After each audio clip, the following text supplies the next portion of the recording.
അഴീക്കോട് സെന്റ് തോമസ് ചർച്ചാണ്. തോമസ് ലീഗയുടെ ചർച്ചാണ് കാണുന്നത് കേട്ടോ, വലതുഭാഗം.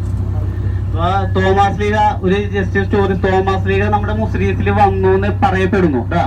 AD 52 തോമസ് ലീഗ മുസ്ലിംസിൽ വന്നു എന്ന് പറയപ്പെടുന്നത്. കാരണം അന്നേരം ഇവിടെ തുറമുഖം ആയതുകൊണ്ട് തോമസ് ലീഗ വന്നു എന്ന് വിശ്വസിക്കപ്പെടുന്നവരുണ്ട്, ഇല്ലാത്തവരുണ്ട്.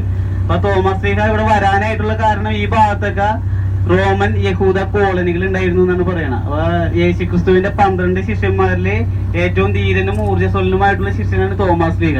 അങ്ങനെ തോമസ് ലീഗ കേരളത്തിൽ വരികയും ഇവിടെ 7 പള്ളികൾ നിർമ്മിച്ചിരുന്നു എന്നുള്ളൊരു ഐതിഹ്യം ഉണ്ടായിരുന്നു. അതിന്റെ ഒരു പള്ളി പാലയൂരാണ്.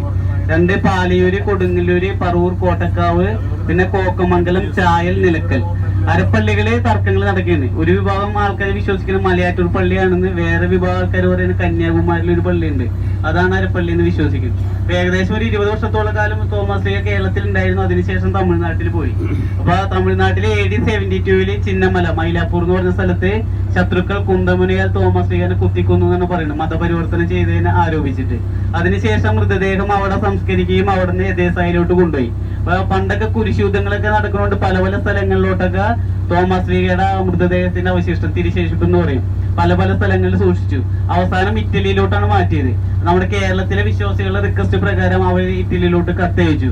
അങ്ങനെ 1953 തോമസ് ലീഗയുടെ വലതുകരത്തിന്റെ അസ്ഥി തിരിശേഷിപ്പ് നമ്മുടെ അഴീക്കോട് സെന്റ് തോമസ് ചർച്ചിൽ കൊണ്ടുവന്ന് പ്രതിഷ്ഠിച്ചിട്ടുണ്ട് 1953.